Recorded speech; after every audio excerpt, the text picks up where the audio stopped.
What is that? Cheetos. Crunchy or puffed? Puffed. Women.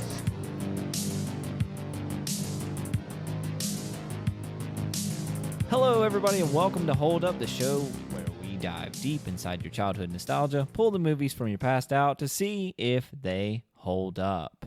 It's season 5. I'm Hold Up with Andrew. I'm Hold Up with Kyle. How are you guys doing? I'm just happy and blessed to be in your presence and not Kyle's. Physically, that is.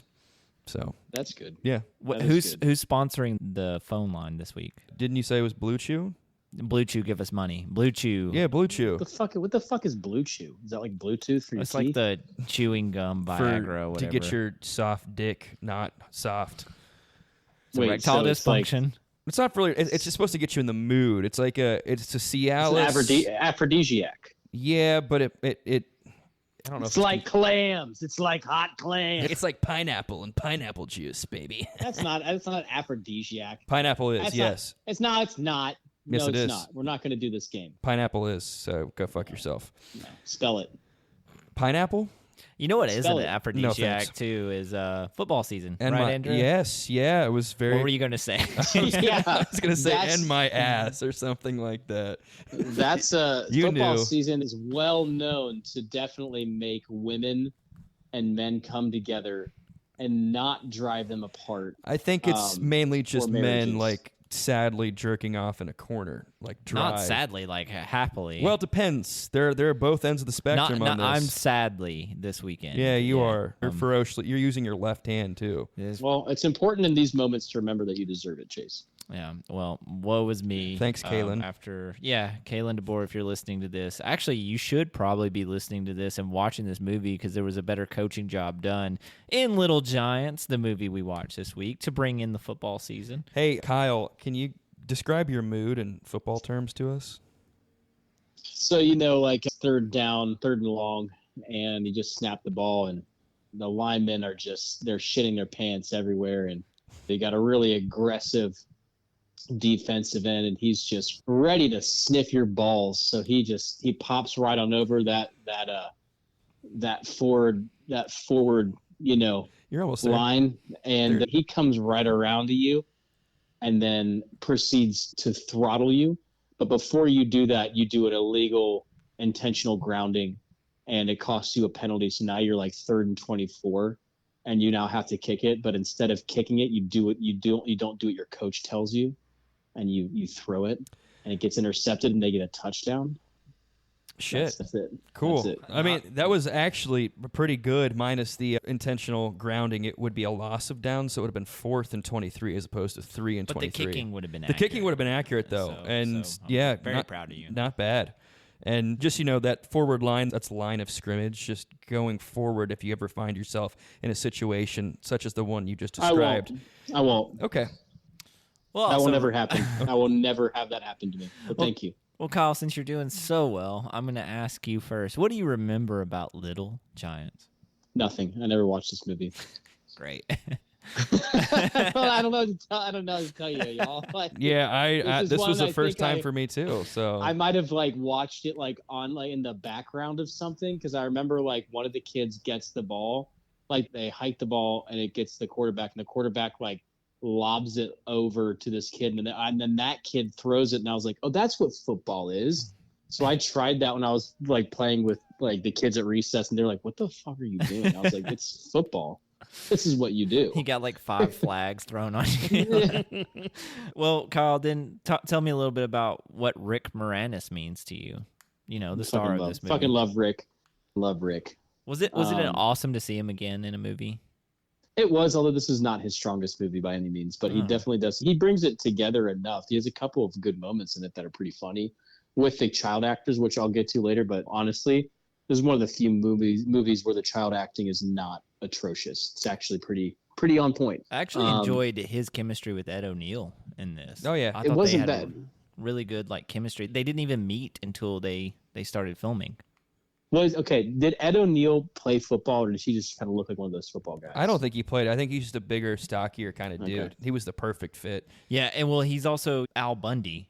And so that whole persona of him being an ex-high school football player Yep.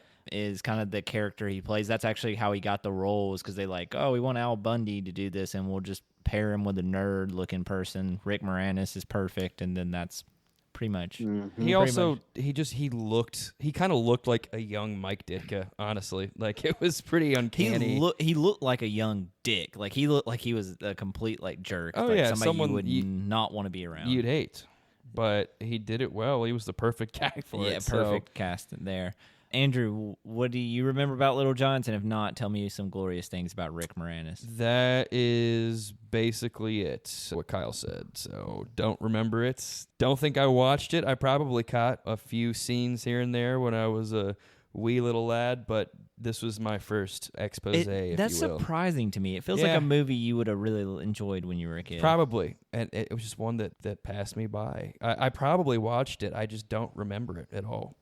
So this is a big one from my childhood. I'm the one that forced these two to watch this movie. I watched this a lot. Me and my dad both. I was big into sports as a kid. Definitely big into football growing up in Alabama. Kalen DeBoer. Rodan Tide. Rolled it, not this weekend. But it's one of those things of me and my dad watched it a lot. He really enjoyed it, but he loved Rick Moranis. It's hard to not love him. Yeah. Hey, I want to make a correction. Ed O'Neill did play football. He played at Youngstown State. That's where he's from, Youngstown, Ohio, and he played for the Steelers for a year or so. I thought so. Yeah, I'm genuine. I'm being genuine. He does look like a football player. Yeah, but he was a defensive lineman. He's 6'2". He doesn't look like that kind of football player. No, he looked like he could have been a DL back in like the 70s for sure. They weren't as big as they are now. No. I mean, how big you have to be now? You have to be like 6'5" and weigh like 320 to even like. Not make your way necessarily. in. Aaron Donald, who's the greatest defensive lineman of all time, was like 6'2", like 280. He was not that big, truth be told, but he was a specimen. But yeah, built like a tank. Yeah, built like a tank. We're talking to him like he's like passed on, but yeah, he's still alive. He's retired, but he's still alive. But yeah, Ed O'Neill played football and played for the Steelers. That's nice. pretty cool. This movie is what I remember Rick Moranis for when I was a kid. What? Yeah. Really? Not Honey, I Shrunk the Kids? Yeah, that's not Spaceballs? Not Ghostbusters, not Ghostbusters. So it's Honey, I Shrunk the Kids without a doubt from my nostalgic childhood perspective. I get that, but this is what I saw him in first as a kid. That's fair. And I love this movie so much. I watched the shit out of this movie. We had it on VHS, and I watched it all the time, especially around football season. And it was back at a time when Alabama wasn't that great, so I was living through the underdog phase. But that's what I remember Rick Moranis from. And then I watched Honey, I Shrunk the Kids later. And then, like, oh, that guy from Little Giants. And then I watched Ghostbusters a little later. And I was like, oh, the guy from Little Giants. Yeah. And so that's how it got tagged along. And now, as an adult, like, I see him as, Ghostbusters and Honey, I Shrunk the Kids before I see Little Giants. I actually forgot about this movie, believe it or not, for a long time until, like, I don't know. I was just scrolling and I saw it the other day. Well, thank God you remembered. Thank God it came back to you, or else we wouldn't be sitting here having this wonderful moment together. I'm glad that I could share it with you, Andrew. Yeah. Before we dive into it, Andrew, did this movie give us some juicy numbers to talk about? So, you all want to guess what the budget was for this movie? Probably not a lot. Not a whole lot. I mean, the NFL stars, if they were uncredited, they would make it even lower. They were not uncredited, but. Okay. Well, then I'm going to say some of them it was their this is community 94. service. We're going to say we'll go a little liberal and say about 25 million. Okay, not bad. Chase, do you got a number? Well, I'm kind of cheating a little bit because me and Andrew were talking about the Ohio set dressing that they had here, which was clearly not Ohio, so filmed in California. Imagine Rick Moranis was pretty hot at the time, and so was Ed O'Neill. I'm going to say about 45, 50 million. It was only 20 million. Good for me. Damn. Chase, eat my fucking balls. He fucking beat you. So badly. You have to beat his balls later as punishment. But it only grossed about 19.3 million altogether. So. Total, so it lost money. Oh, it was a flop. Yeah, it was a disappointment. Rick Moranis also had this movie called, I think, Bully at the time with Tom Arnold in it. Does anybody remember that? Yep. And that was also a flop. So I think he was actually producing pretty bad movies at this point. Well, he wasn't producing anything. He was just reading the script and accepting the role. Yeah. I talk about as we've talked about many times, a lot of this doesn't necessarily boil down to acting choices or scripts. It does to the editing room and to what they're marketing it as and all that shit. So, well, he was taking a lot of kids roles at this point because I think that his kids were of age then, and he wanted to do movies for them. Which, I mean, eventually he retired from acting altogether just to be with his kids after his wife died. Which he's coming back. Did we talk about that? He is. Spaceballs 2. Love it. And I love it. Also in a commercial with Ryan Reynolds. So he's been in that one for a minute though. That's the Mint but that Mobile was like one. that was supposedly the teaser that he's coming back. Apparently, Don't you have a connection to Rick Moranis? Blair went to college with his son. Yeah, that's right. At Brown. Hey, small world. Yeah, Man. small world we live in. So only 19 million, complete flop, lost its money. Interesting to me that this movie flopped, and it's really not. It has a more cohesive story than Armageddon. Yeah, Armageddon It has a more just, like, cohesive story than a lot of fucking movies Right. we've watched, but yeah, There's not much to the story, but at least they know what they know what this movie is. And surprisingly, when what did it come out in fall, Andrew? let me see. I had it up here a second ago. Because it seems like a movie that, especially if you're coming out in the fall and football season, like this is something you take your kids to go see. It came out October 14th of 94, There so you go. like right in the middle. Yeah, yeah. I wondered if Warner Bros. Didn't market it enough. Because, I mean, the football players that they had in there, like 3 of the 4 are Hall of Famers. Yeah. Like, really great players. Emmitt Smith, one of the greatest running backs of all time.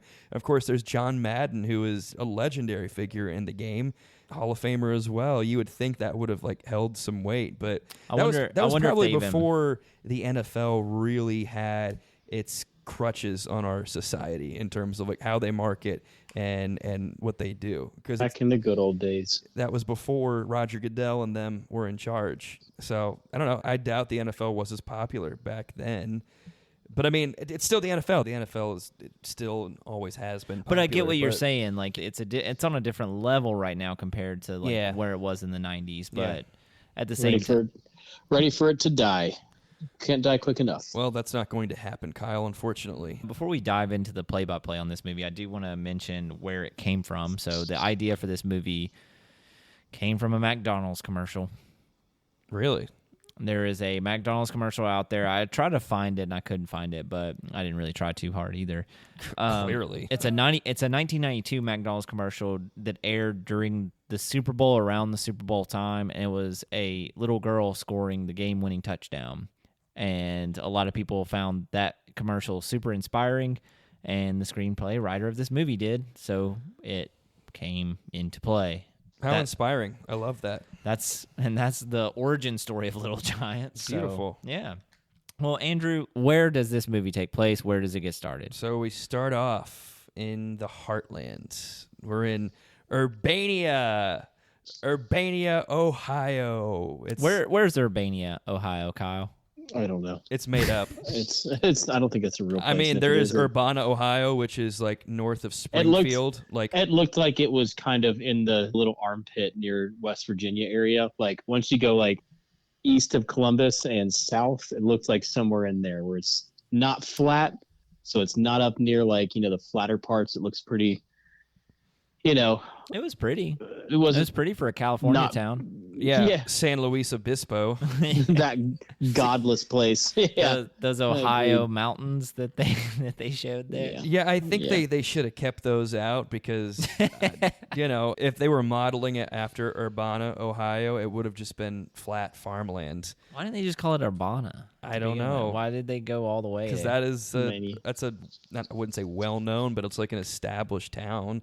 There are football players and football people from that area. There's great football players all over the state of Ohio. So like they could have picked anywhere and it would have really made sense, but they had to go with the fictional Urbania.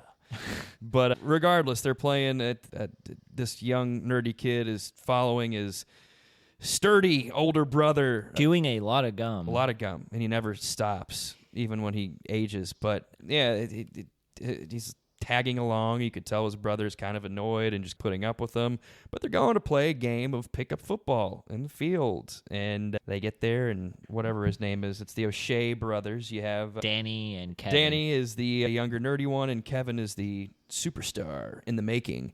And, of course, Kevin is team captain, and he doesn't pick his brother. No one picks his brother, and his brother's left on the sideline. And he's pretty much told, it's established at that point, that Kevin's the star, and his name's going to be up on the water tower someday. And But he promises him as he goes to kick off, which was terrible for him, by the way, which makes me think he wasn't a great star. I did appreciate, though, that they just punted it, because when you played pickup football back in the day, you just punted the shit. You didn't line it up on a tee and kick it off. You just punted it. Well, actually, I will say, like, later on, I found a tee.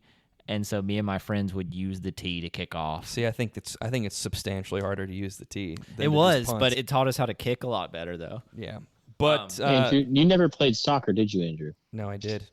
Yeah, you're a fucking idiot. I absolutely. I played soccer for 5, 6, maybe like 7 years of my life. I absolutely did. That's definitely not true. Played all through middle school, first year of high school, and then when I was younger, from like ages like 5 to 8, I did as well. He's got all the participation trophies on his counter. I played unfortunately pretty much every sport, every like major sport when I grew up. But fortunately, that's just not true. Okay. But and I love how Danny feigns an injury. Oh yeah, one of his girl crush, I guess at the time. Becky or Betty or Betty. Was it Betty? Yeah, Betty Floyd or something like I that. don't know. He's like, I'm. She asked him, Danny, are you playing? No, I'm on the injured list. He starts limping away. Yeah, I mean, I felt bad for the guy. We've also all played that card before. Yeah, we have at one point in our lives. So. But yeah, it just kind of established the dynamics of brother to brother and loser versus champ, if you will, and how they're viewed. And we fast forward, like 30, 40 years, and where are we now? Like that. Where are we now?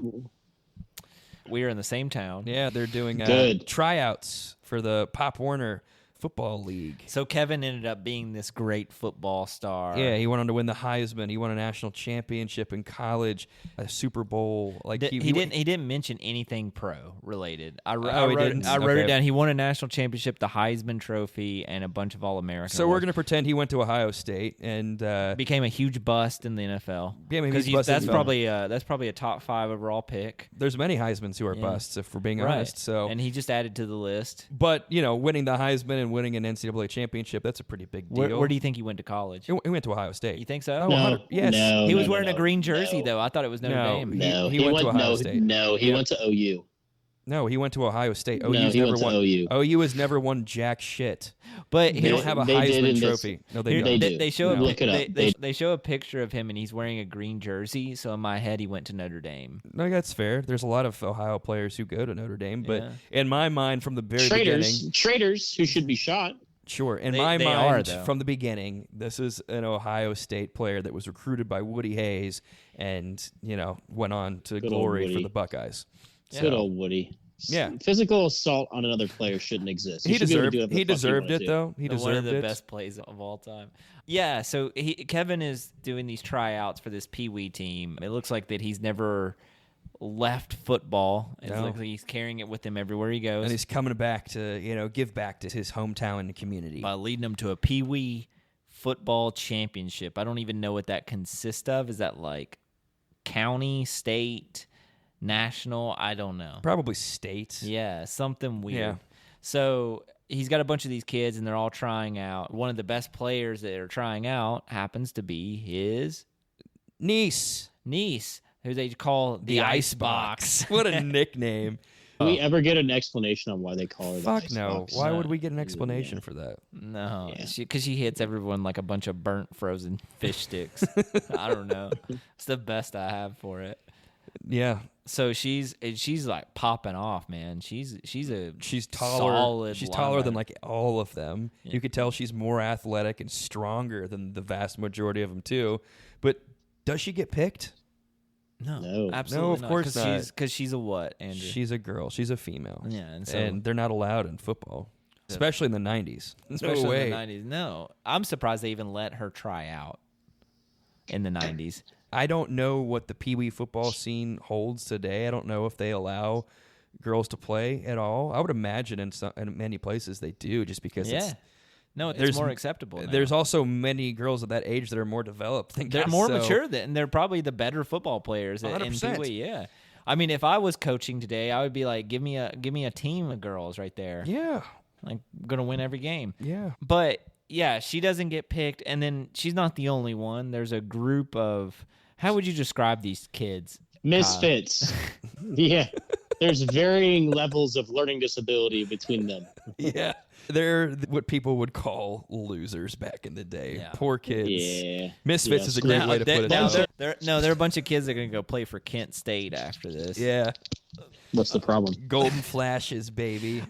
So a bunch of these kids don't get picked. They're all rejected. Danny shows up late to see the tryouts. He shows up in a tow truck, so he owns a garage, right? A gas station. It looks like it's a gas station that is also like a repair shop as well. Yeah, it's kind of run down a little bit. It looks like it's from the 50s and he never updated it, but shows up and he sees that his daughter doesn't get picked. Her name's Becky. So he sees Becky doesn't get picked for the team, and he's kind of a little pissed off by it. He's like, why is she not getting picked? She's one of the better players. What are you doing? You wouldn't pick your own niece. And so he goes up and confronts Kevin about this, and Kevin basically says, she's a girl. She can't do it. She's a girl. That's basically his reasoning and his excuse. And he drives off in a Corvette. It's a nice Corvette. Symbolizing. No, it's a shitty Corvette. That was No, a shitty model It's year. nice. It's red and it's sporty. No. It's nice. It's a shitty model year. It was not a good model year. So Nice car. he had a tiny drives. little V8. Nice car. He drives off in a Corvette, which symbolizes the two power struggles here. It shows that Danny never amounted to anything. He has a bad shell station, and his older brother is the Corvette, which I don't understand why, if you own a dealership in town, your brother would buy a gas station. It doesn't make any sense. They're about the same age. Yeah. Their physical statures are far different still, and They are. just And looking at them. Danny's supposed to be the smart one, but yet he owns and works at a gas station. I mean, Maybe he probably bought it. He probably bought it with the understanding that the town's going to blow up at some point, and he's going to sit on that land until he gets some real money off. Kyle, it. are you telling me all he's doing is stealing catalytic converters? Well, he doesn't have a meth problem yet, but that's like 10 years down the road. So we'll get there. It was starting in the 90s, so I think we're getting there. We're close to a real story happening. Yeah. Yeah. Hey, I don't want to knock his profession though, because Urbania is probably pretty small. There probably aren't many gas stations, and I bet he makes. I wouldn't say he makes a killing, but I bet he does well for himself. And his He had home, a nice house. his home would attest to that. He looked like he was okay. Yeah. Small town life, baby. Yeah. Baby, He's killing baby. it. He's killing it. Yeah, baby. Yeah. And now, how many Corvettes is his brother actually selling in that small town too? Shit. The money's not in the Corvettes. The money's in all the other ones. The Malibus, Yeah. Yeah, that's probably Sonics. true. Especially in the California. Blazers. Yeah, especially in Yeah. San Luis Yeah. Obispo, not Urbania. Right? San Luis, Ohio. Yeah, there you go. So that's pretty much the opening scene of this movie. Is we see the struggle with the brothers not picking his niece for the football team. So Kevin goes on his way. We meet some of his family, and Danny goes his way, and we just meet Becky because Danny is divorced. Did they ever say? No, mom just left. Mom left. Mom just left. She got tired of the gas station life in Urbania. Yeah, kind of sad. It fits the Rick Moranis like woe is me kind of. I think the vibe, backstory is but- that she wanted to have an open relationship, but Rick Moranis didn't want to have an open relationship, and they talked about the cuckold thing, and they weren't like on the same page. And I Yeah, think she Rick just was kinda too left. proud for that. Is this where she left and Rick, like in a desperate plea to get her back, bought a bunch of pineapples and put it on the porch, and she never came back? I mean, yeah, sure. Why not? Because according to Andrew, the pineapple, just owning a pineapple is an aphrodisiac. That's true. I mean, a pineapple is an aphrodisiac. All right. So Danny's like consoling Becky at this point, and he looks at Becky and says, "Look, if I had a team, I'd pick you." And that sparks an idea with her. So what happens next, Kyle? So next we get a character almost committing vehicular manslaughter. So the daughter, Becky, she shows up and pulls up on these three other kids from the football team dunking on the other misfits. and talking about like, you didn't make the team, you fucking idiot, you slime, you filth. And she rolls up on them, and they're afraid of her because she's the icebox. She's the alpha. So yeah, she is the alpha. So they get on these troublemakers get on their bike, and she shows up in a fucking go-kart and 2-stroke engine, just fucking like eating up the road. And she hunts them down and runs one over, pushes them in the water, probably drowns. The other one is like, he's like in the water, like, yeah, you're a girl, you're fucking dumb, and she just fucking whips around, does a little donut, and flings shit right at his face, and it lands right in his face. It's so satisfying, that little prick. He gets exactly what he deserves. And she goes away, but she did almost kill somebody with her go-kart. That last guy, like, flying. He, like, went, like, 40 feet in the air. Yeah, he honestly, had to be dead. Absolutely. I'm hoping that he's dead. But that's kind of what happened there.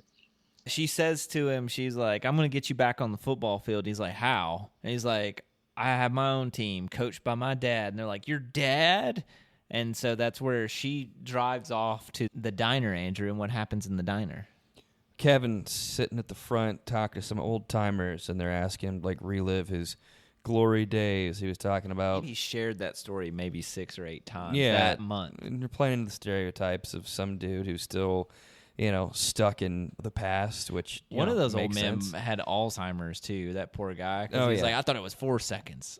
And he's like, He was like, no, it was 2. I swear by it. But he's talking. Those World War II vets, man. They were. Oof.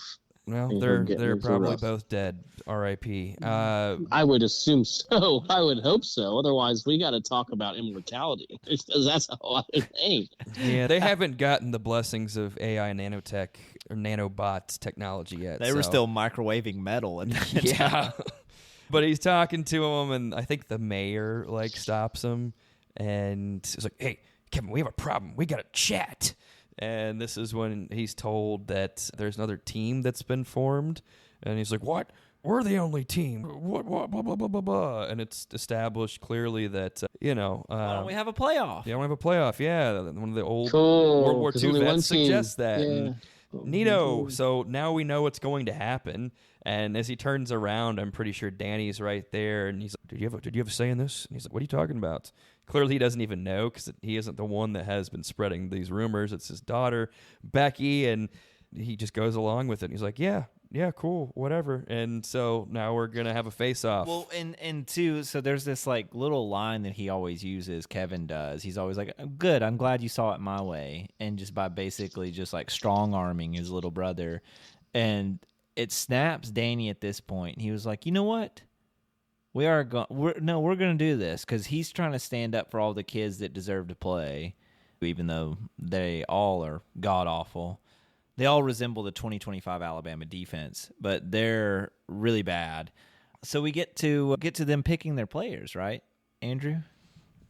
Yeah, I guess. So we're moving quick because there's not a whole lot going on. I mean, it's essentially it's just a montage of them going at all the Misfits, and they're all like, "Do you want to play?" No. And come play. I love how they pick the players. They're just walking along the railroad tracks, and this montage going on. And every time they pick somebody new, you see them show up on the tracks walking. Yeah. One of the best parts is they find this kid whose dad leaves him for I guess ever, and they're like, "You want to go play football?" And the kid's crying on his stoop, and he's like, "I'll go play football." His dad was absent almost the entire movie too. Yeah, his dad went for cigarettes and milk, never came back. And then they find this other kid who's just riding this electric horse outside of a fucking Piggly Wiggly, and they were like, "You want to come play football?" He's like, "No." "Do you like football?" "No." "Good, you can come play with us." I was like, why would you want that kid? That sounds like a complete liability at wherever position you put him. I mean, they're really going for the misfit angle here. They're trying to administer as many outcasts and non-athletic Did you notice folk the one? as they Did you notice the possibly can. one Latino kid they had as the kicker? Yes. Did you notice that? Oh, yeah. I loved it. Playing in some stereotypes. Oh, there. yeah. So they get them all assembled and on the practice field, and their practice field is the dirt lot behind The repair shop. the repair shop. You Connected couldn't to the shell find some station. grass somewhere or something. No, you got to make it dirty. Yeah. Literally. I Dirty guess and that's- dusty. That's where they get the misfits in the dirt versus the coming up out of the dirt Playing in the dirt's going to build some character Yeah. for those youngsters. instead of So, the nice grass. But they all start practicing. Becky's obviously the best one that they have. Yeah. But they're building a camaraderie and they're clearly awful at football, too. And then this one mom shows up with this kid as they're putting on their uniforms or putting on the like what little uniforms they had and the equipment that he found, I guess, outside was- of a dumpster. Like Viking helmets, like and Darth Vader a helmets. Darth like Vader helmet. nothing. I would love to see that kid try to wear a Darth Vader helmet on the football field and get CTE at an early age. Or just have his face, his like nose like smashed in. You know, he could easily have some brain and skull injuries without that face mask. But hey, And they're about to go play this like team of juggernaut kids at that age. Yeah. Like, it's so funny to think about. And in no way, shape, or form would this work in real life. There's no way that you could get a bunch of kids that have never played football before and go up against this like machine of just star-studded players. well, I don't know. It's fucking kids, man. I mean, there's probably isn't much of a difference if you plan or scheme accordingly. They're I about the guess. same size. But your Yeah. brother doesn't know anything about football. I mean, yes, So that's there's the real Chucks right there. The whole thing was just a laugh, but I get it. It's supposed to be absurd. But they next go to this grocery store because after the montage, we just see Icebox just eating donuts, walking through a grocery store, like powdered donuts. She looks disgusting because she has them all over her like greasy fingers and like all over her face. She's got a powder mustache, yeah, beard from and all she's the dirty from practice. hostess she's been eating. Yeah, they're filthy. But Which you know she didn't pay for anything. She's No, just hell no. stealing But on the aisle over, you got some blonde-haired kid. young Aaron Rodgers. Yeah, sure. Tossing toilet paper rolls into a grocery cart at the end of the aisle. And he's sinking it every single time. And it's pretty obvious, what they're developing here. It's the quarterback, Yeah, JR or Junior, if you will. Jr. He was shot. But yeah, he's clearly good. And Icebox, a.k.a. Becky's clearly smitten with him from the beginning. She's like taken back too. Yeah. This is not like her. No, it's not. She's a jock. She doesn't like boys. She's a tomboy. Yeah, she's a tomboy, but this one's really got her cooking. Yeah. Andrew, I want you to see if you can remember some of these misfits and tell me a little bit about each one as we go through. You can just make it as quick as you want, but You got Farts. it's He's the big boy. Ass Man is Gas what they man. call him. Yeah, not Farts. He farts a lot. You got Jake Berman, who's the one who's just sickly looking. His And mom That was poor- scared. That poor kid. Yeah, he didn't really grow up to look too much better, but he was just a scarecrow. Like, His mom wrapped him in bubble wrap at one of the practices. yeah, too. there was Marcus, who was the Asian kid. That's how I remember him. I don't know what he did exactly, but he was an Asian. He was like the only Asian on the team. Yeah. You got to get the diversity in there. Who was the wide receiver? What did they call him? Hot Hands, Hot Hands. Hanen. In which he's actually pretty fast. Yeah, he was fast. He just couldn't catch. No. What do you think his 40 time was, Andrew? They 6.5. Yep. That's what it was. That's what it was, Yeah, which is which I don't It's understand why it's they very didn't. slow. I'm, very slow. I'm surprised for a kid though. For a kid that age, that's not too bad. It's probably not. Yeah. honestly. Cause and he was actually really. He was like one of the faster picks out there, and they didn't pick him just because he couldn't catch. And then you have Junior, obviously, who's the star quarterback. Yeah. Which they say he's got a cannon for an arm like 45 times in this movie. It's a drinking game. Take a shot every time they say it. That's really all that I Then you have Johnny. remember. The dadless guy. That's Oh, his, yeah. That's his whole personality Yeah. is that he doesn't have a dad. He's not even listed on IMDb, which is kind of sad. But yeah, And that's. then you have a Rad Tad. Oh yeah, how could you forget about Rad Tad? Who dresses like a cowboy the whole time. Yeah, something like that. Again, all these kids are fairly autistic. Like they just are. They're definitely on the spectrum. They are. They're special, and you got to protect them in some way, somehow. Okay, Andrew. You do. So Kyle, They're the kids who get bullied. Like that's what I mean. You got to protect them. So Kyle, what happens after Junior joins the team and they start practicing? They realize they suck. That's it. Yep, they suck, but they're better with Junior, and they're having a lot of fun, and that's all that matters. Yeah, and that's really all that matters until it doesn't, until it becomes about winning. And then they have this whole, the two old men do this whole freaking like, we're gonna get them pitted against each other and see which one comes out on top. Yeah. And they do this whole like rigmarole, like we found out about a prospect out there in East Bumfuck nowhere. He's a kid. He's been raised from a corn stalk to be a fucking dick sucking, hard charging tight end or whatever the fuck he is.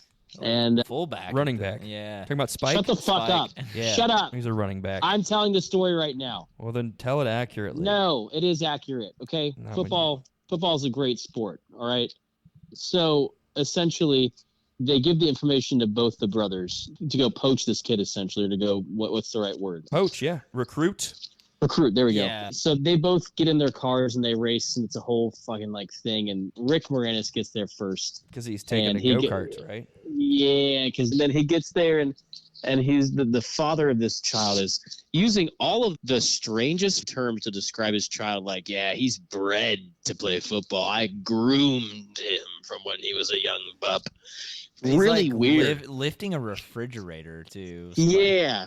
He's like telling about all the stats about his kid, and his kid is just like, football life, eat football, hungry for that. Yeah, And he he talks just, in like- third person. He's like, Spike eat food. Spike eat Spike nail. do nothing wrong. Spike swears she was unconscious. But he very quickly realizes when he gets on the team that they all suck. And then the father finds out, and then he comes along with Kevin, and he's like, you piece of shit. Yeah, How he's dare like, you. you told me you were Coach O'Shea, and he's like, I never said I was Kevin O'Shea. And He's like, oh, you think you're clever? You Yeah. think you're smart because head brain work? And they get Spike on their Right. team. And Spike was during the practice too with the Misfits. He is like him and Becky keep going at it. But he is bigger than Becky. Like Yes, this dude he's- is built. Yeah, He's he would for like a fucking 10-year-old. murder. he's like held back Did for you 2 years. Did you recognize this kid? He looked Yeah, familiar. he was in. Oh God, I saw it last night. I'm trying to remember. I can tell you. I'm waiting. Timothy Chalamet. Kyle didn't do this episode, but it's in a movie that we did. Yeah, I remember he was. Oh my God, it's escaping me. What is it? He is Val Corrigan in Yes. Brink. Yes, he is. He is the asshole in Brink. And I saw that last night. I didn't recognize it because of the long hair. Speaking of don't recognize, Horrigan, not Corrigan, but I Val. wanna- Yep. so him and Icebox are just going at it, like about to just like kill each other when this whole transaction happens where they take the kid off Danny's team and puts him on Kevin's team. So now it's like the odds are really stacked against them. But I want to ask you guys this. Did you find it odd that Icebox is obviously smitten over Junior?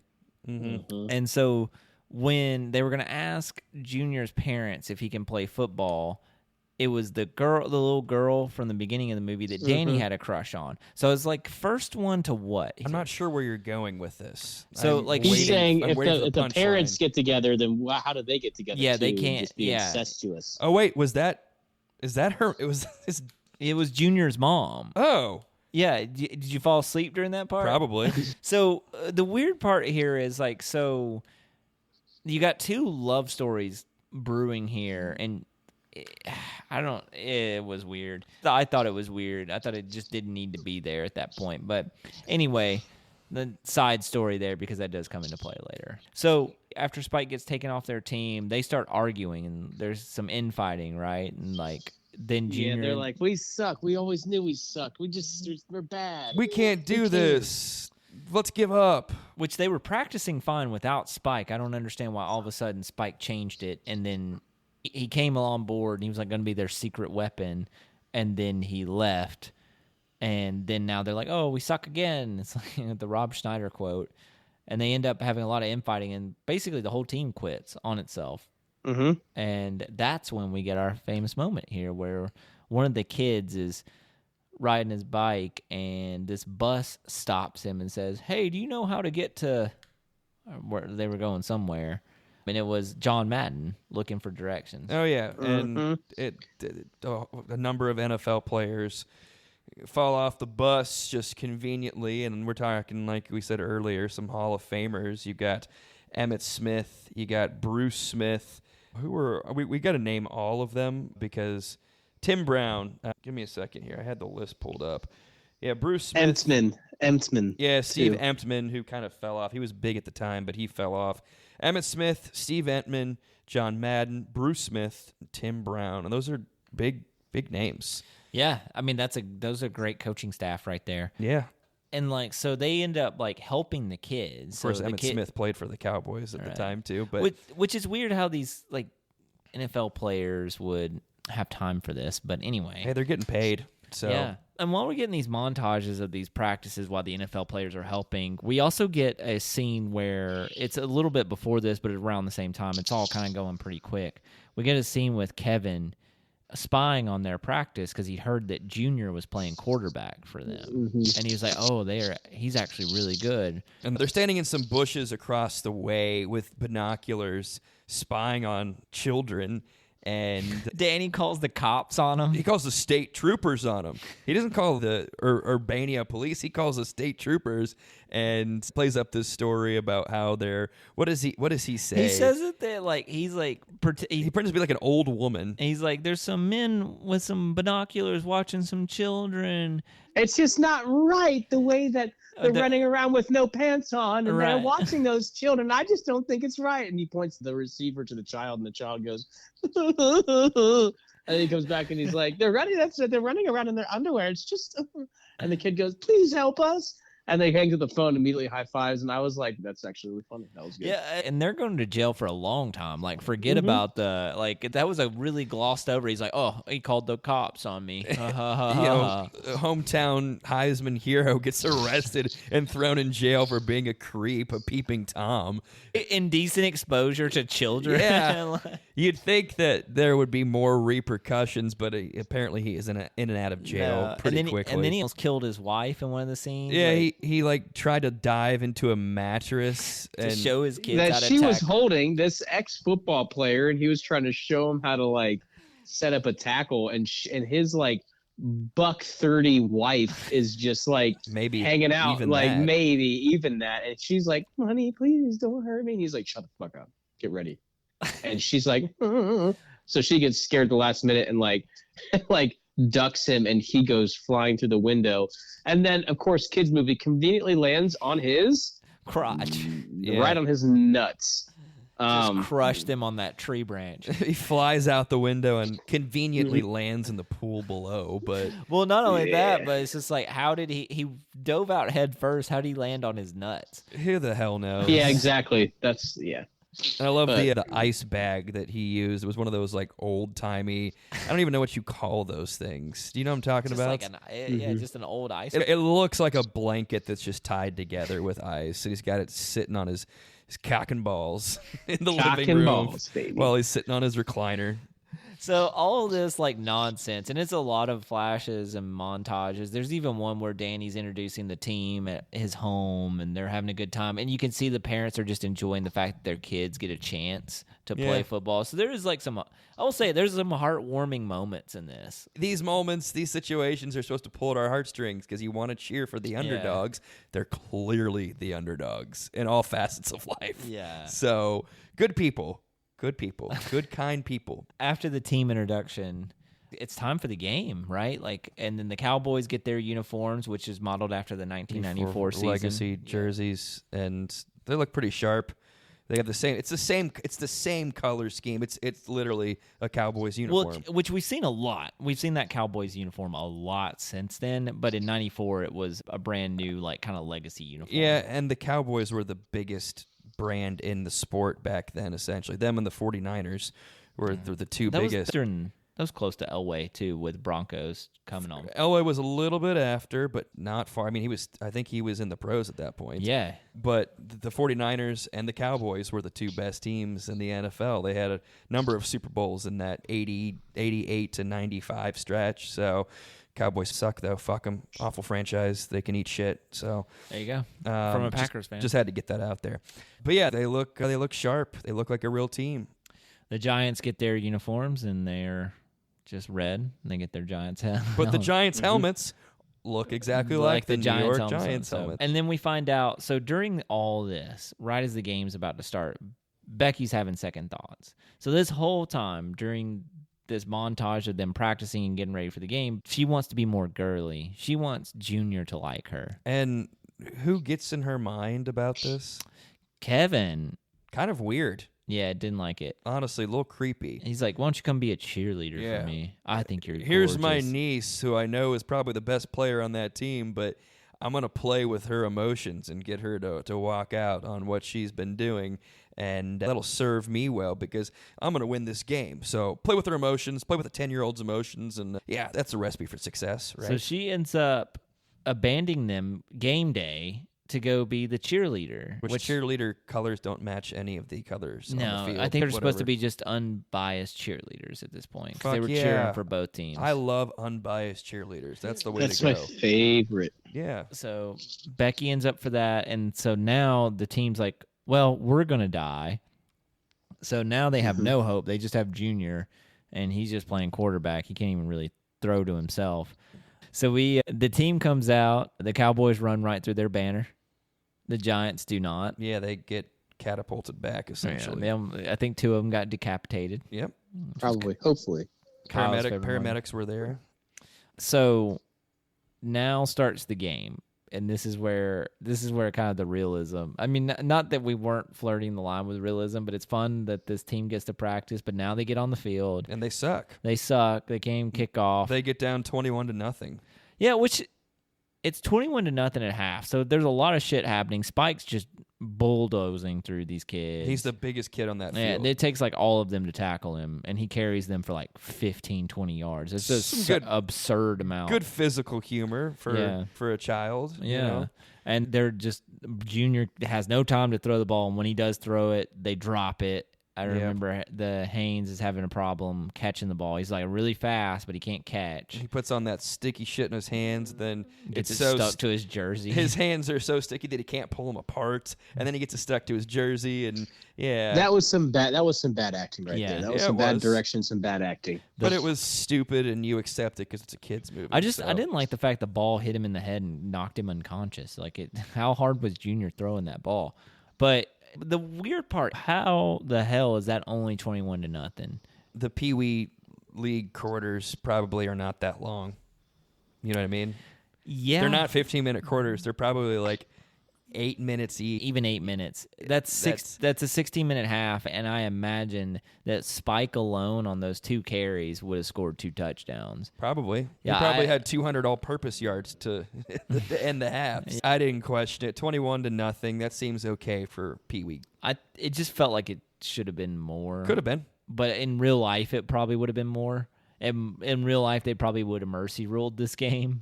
In real life, the Little Giants team wouldn't even been created, so they are now. Correct. It is what it is. You're suspending, belief for the greater good. So what happens at halftime? What kind of speech do they get? This is where I fell asleep.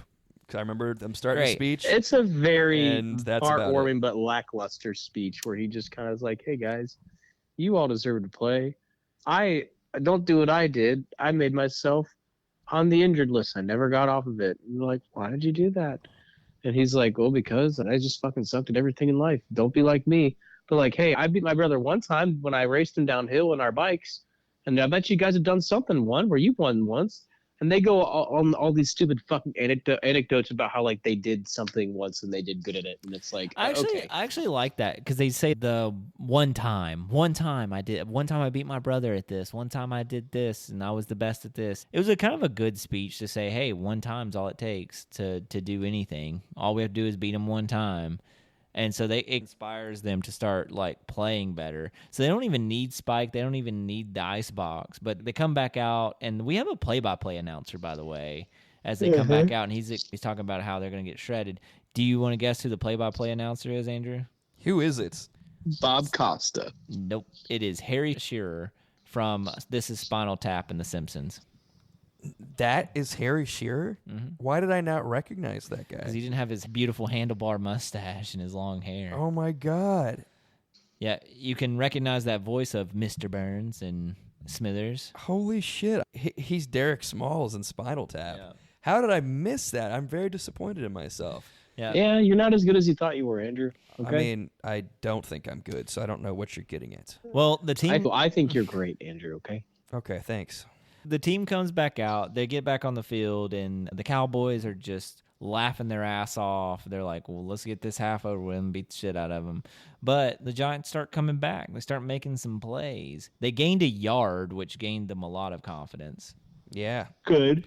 And then they gained even more and they got a touchdown. Yeah. I don't remember their first touchdown. I was asleep for that. I saw They the just second they were one, like, but- what's the last thing they'll expect? And it's like, for me to run the ball. Yeah, And they it's give like, it to this stupid idiot kid who just runs it down the line and like jukes out 13 people and he like score. It's like the most unbelievable bullshit in the world. right. Like he stands there for like 5 seconds, and then the Cowboys teams over pursue him and run into the table. Yeah. He's like, they wouldn't expect a reverse to me. And then they run a reverse to him. I was like, yeah, they wouldn't expect it because it wouldn't work. Like, Correct, because he would be decapitated. and the kid's like, that kid is maybe like, what, 2'7", Kyle? Maybe. He's like 3 foot max, and he's Probably weighs just like 60 pounds. Not probably even. you could launch him. You could just take him by the arms or the legs and just real quick, just kind of like, hammer toss him down the field.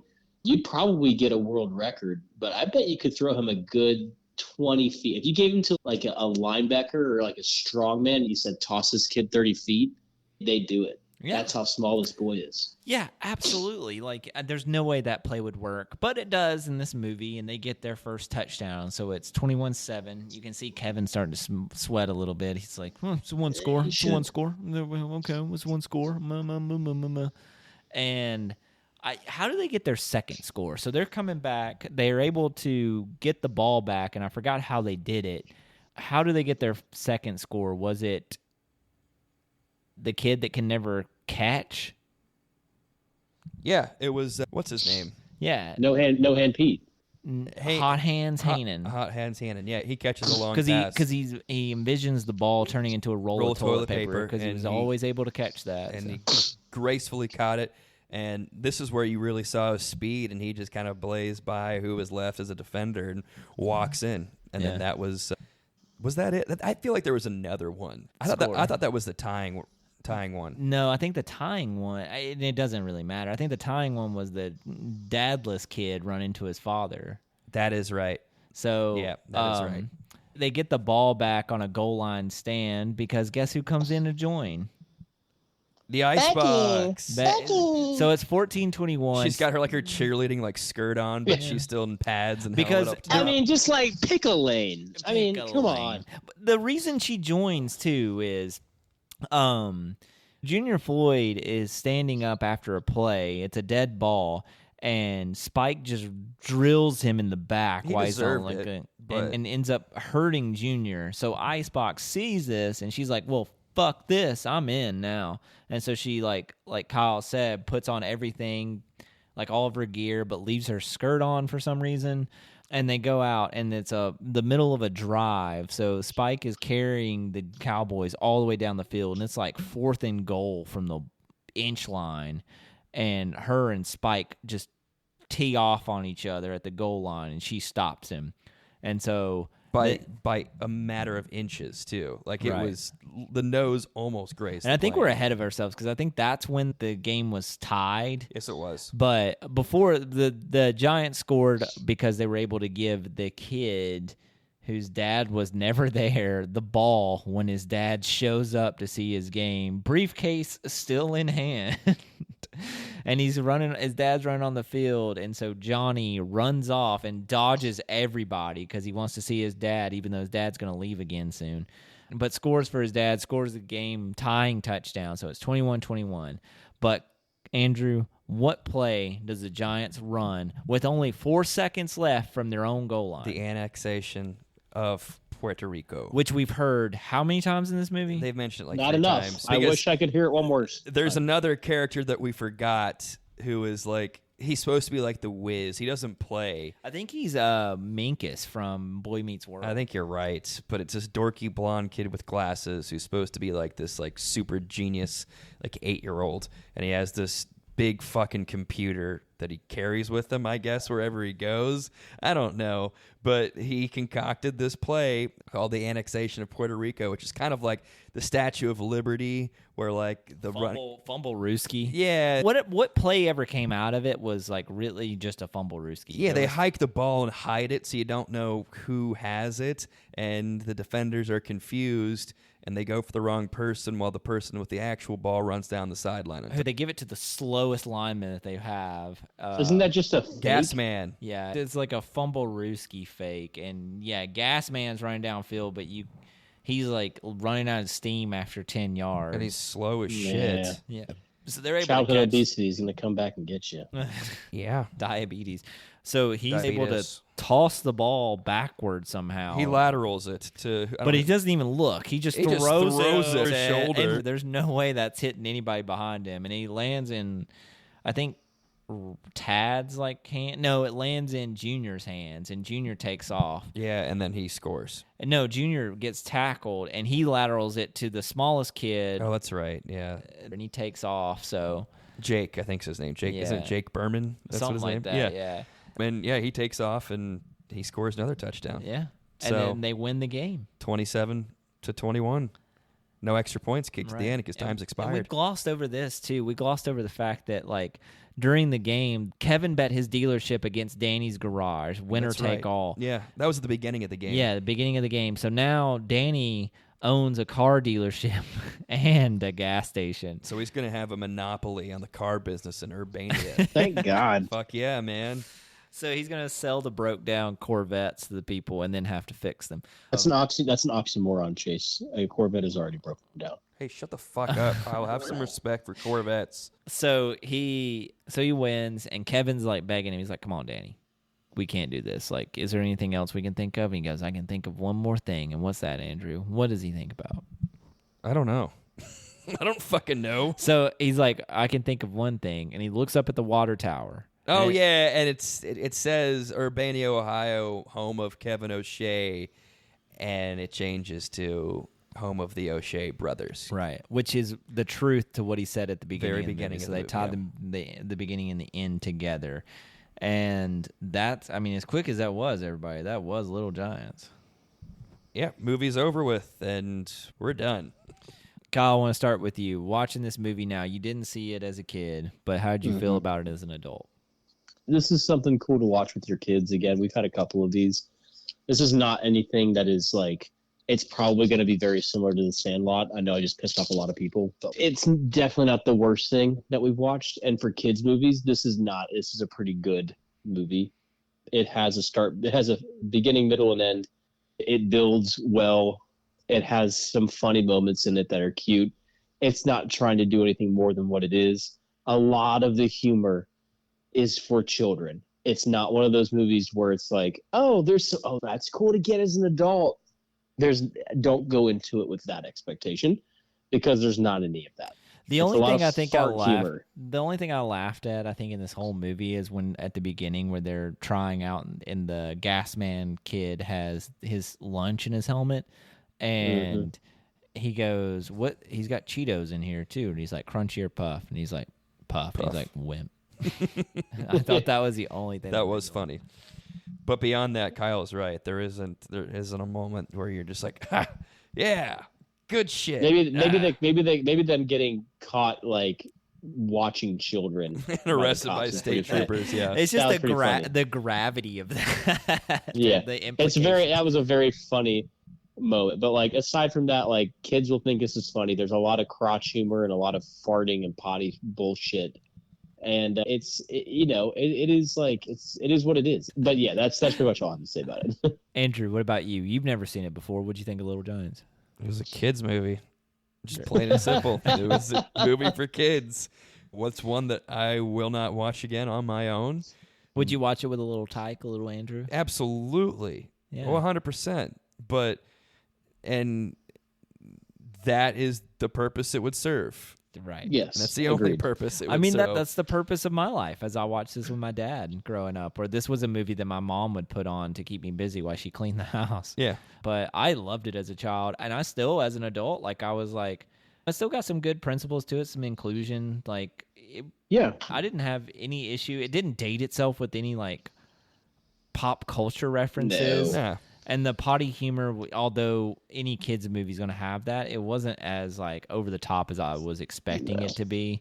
So I didn't laugh at it, but I can see it. You showed this to a kid now, and they probably laugh. I don't know. So I actually re-enjoyed my watch with it, and I remembered a lot of quotes from it. Like I remember the Giants, help us, God, like that kind of stuff. I'm just happy the Cowboys lost. So Yeah, I knew you would get a kick out of that. fuck them. Also, don't really care for the Giants either. That was too I don't love the Giants either, but I much prefer them over the boys, America's team, who hasn't been shit for. They haven't won a playoff game since the 90s, I don't think. Yeah. So That's not true. That's blatantly not true because the Reds have the longest drought. For the you're right. playoff. The Giants, sorry, the Cowboys won one with Tony Romo, but just one. So Yeah. trash. So, Andrew, does this movie hold up? No. Again, I'm judging this from my personal perspective. I always say to myself, is this something that I would watch again? No, not by myself. I would have to have a kid in my life. I would have to be in the father zone. So no, it doesn't. It's not something The that father zone? I don't. What do you want to be? Fatherhood, if you will. I have to be in fatherhood. Kyle, does this movie hold up? Yes, it does, but just barely. And again, I agree with Andrew. This is something that I'm not going to seek out myself. But in terms of other movies that we have watched, I would rather watch this and gladly watch this versus having to watch Armageddon again or have to watch Batman and Robin again. This is something that is definitely not a. You'd it's watch not this a over bad movie. Armageddon? Really? Yes. It's I'm 40 with minutes him. shorter, and it's at least the movie is what it says it is. Armageddon, I hate when people are like, Oh, you're right. It's such a Armageddon good- it was turned into a good almost movie. 3 hours. You're right. it was yeah. so long and it was so dumb. I was And, also thinking of Con Air because those kind of bled into each other, and I did Con Air. I would do rather like- watch I would Con Air watch than Con this. Air. I like again, Con yeah. Air. But again, movies that we've trudged through, really just tough. I would rather watch this over The Great Mouse Detective.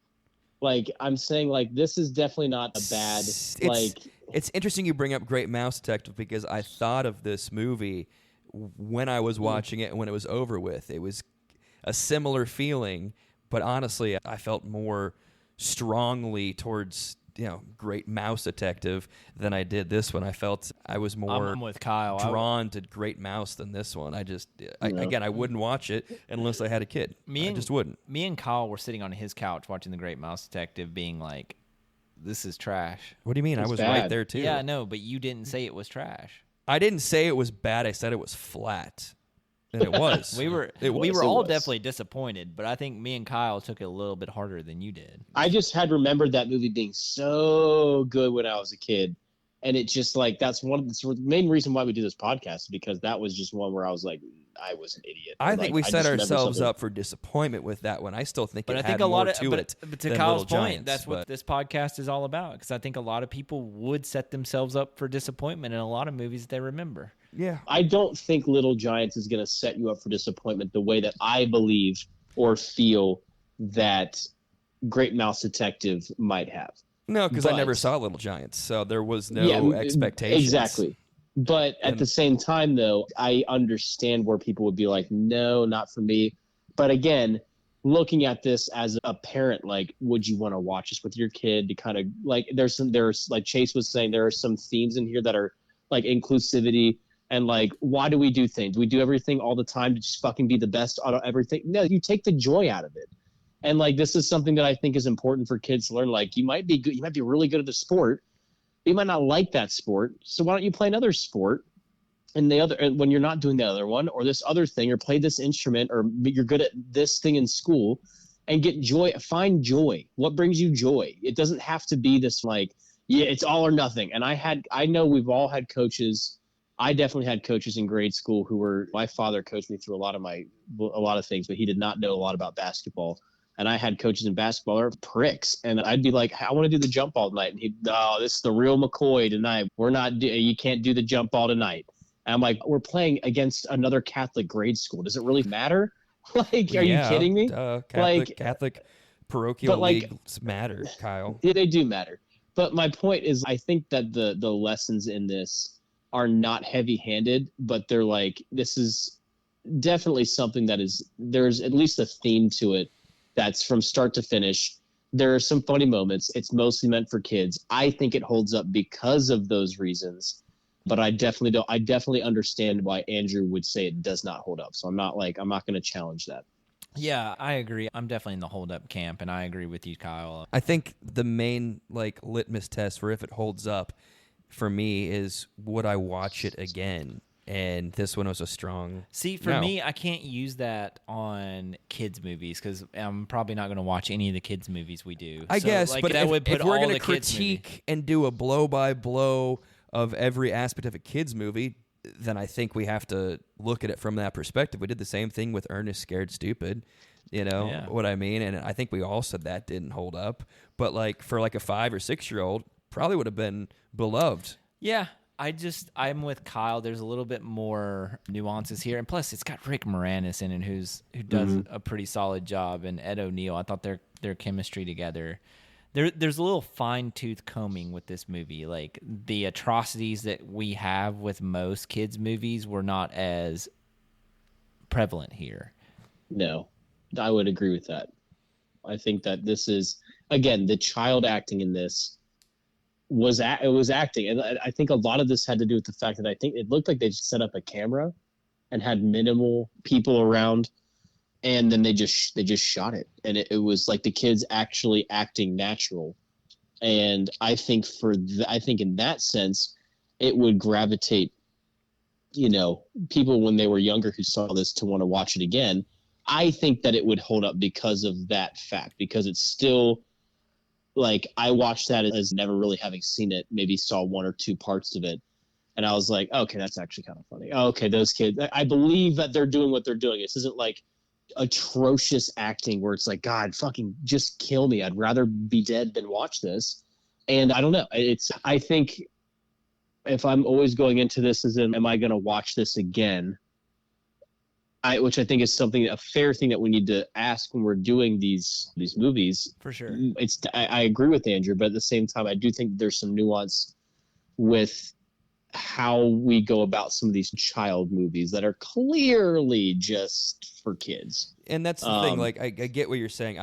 On this podcast, I've been consistent about not necessarily looking at it from a child movie perspective and just giving it and I get that a critique, system. if you will. I get that grading system. What would you give it on IMDb, Andrew? Like a 5.4. Solid. 5.5, something like that. Yeah. Because like you all have said, it's not that horrible from start to finish. It's just really flat, and there ain't much to it, and it doesn't appeal to a 33-year-old. No. So 5.4 is what I'm going to go with. Kyle, what would you give it? I'd give it a 5.9. I was going to say I would give it a 5.6. And on IMDb, it is actually at 6.5? 6.5, yeah. Hell yeah. So there you go. And Kyle, I have one more question for you welcome back, by the way, this week. But you missed our last episode for Batman Forever. Yeah, we kicked you off. Yeah. Did you have any comments you want to give the viewers about that one? Or listeners? So I didn't watch that one. And I'm just going to say, I remember this as a kid.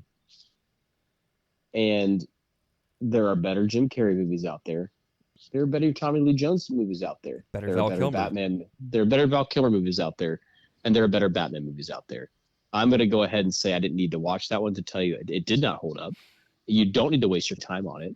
Yeah. I wouldn't approach it with a 10-foot pole anything that's not a Christopher Nolan Batman, aside from the original Michael Keaton and the Tim Burton, that was like just like very dark, artistic. You kill it. Honestly, Kill. Kyle, I went back and watched the original Batman, the original 1989 Keaton one. I thought it was kind of bland. The Nolan movies spoiled us. Save that for another day. Yeah. Well, it could be one we hit, but Kyle, that one would have pissed you off, and I know it would have. Yeah, you would not have appreciated it. It was better. Chase doesn't necessarily agree with me. I thought it was a good step up from Batman and Robin, but like that's setting the bar pretty fucking low for how bad Batman and Robin was. That is the lowest bar that we have on this podcast, is that movie. Yep, that is the worst fucking movie we've watched. So anything easily. Slightly above that might as well be the same thing. Yeah. And it's not saying much. So I would. I thought it was almost on par with Batman and Robin, just barely better, and that's just because it had Jim Carrey in it and he went nuts. That was about it, all that saved it. But anyway, if you want to hear the full thoughts from me and Andrew on Batman Forever, you can go back and listen to that episode. Before we move on, since this is football season and this is a football episode, if you will, Kyle, I want some predictions. I want your 2025-26 national championship prediction. 2 teams, give me a winner, and then one for the Super Bowl. 2 teams, 1 winner. I want to hear it. I want to hear who you got. So we're gonna go college first. Yeah. And this is a no-brainer. In the college playoffs this year, you're gonna see Auburn and Temple go at it. Oh, hell yeah. And out of those two, who's your national champion? Who's your winner? Well, so one of the planes goes down on the way there, so then Rutgers has to fill in. So it's going to be Temple and Rutgers. Hell yes. For the actual national championship. Represent the Northeast. I love it. We're looking. Things are Philadelphia looking up. right there. The Owls versus the up. Scarlet Knights. That would be an epic championship game. I would. The ratings would be Through the ass. roof. You're right, through the roof. Excuse me. People would tune in all over the place to watch that game. All right, so you got college out of the way. Now let's move on to the pro Super Bowl. This is a tough one for me. As you all know, that I'm a very big Carolina Panthers fan. Yeah, I did know that but about you. Unfortunately, I can't go with the Panthers this year. I'm going to have to say the 49ers and the Dolphins are going to have to go at it, and the 49ers are going to take the cake. Honestly, the 49ers could easily win the Super Bowl, so we might circle back to this at some point. So who'd you have in your college playoff again? Who wins that? Temple and Auburn. Temple and Rutgers. Temple and Rutgers, yeah, but who wins? Who wins? Oh, who wins that? Yeah. Oh, are you kidding me? Temple wins. Fuck yeah, the Owls. So your national champions this year is going to be your Temple Owls, and then we've got the 49ers winning the Super Bowl, which is solid pick. Kyle, we'll join you back in February and see if your picks are correct. Yeah. I guarantee we don't need to do that. Right? We already know. No, we're going to. This has been cemented into history. We're not going to forget it. So never. Anyway, you know what we do here. We reach into your childhood nostalgia, pull the movies from your past out. We're in football season, so we pulled Little Giants out and found out it does hold up, thanks to me and Kyle. Andrew, do you know what we're doing in 2 weeks? Remember the Titans? Remember the Titans. I'm it's excited. A big one. Big I'm very request. excited for this Kyle's one. excited about this one too. So I'm very excited. We're rolling through football through the rest of September. In the meantime, you can go onto our social media page, Instagram, TikTok, Andrew's favorite. Follow us there. Leave us a DM. Go to our website. Send us a message. Let us know any movies that you want to see coming down the pipe. In the meantime, we'll see you in 2 weeks for Remember the Titans.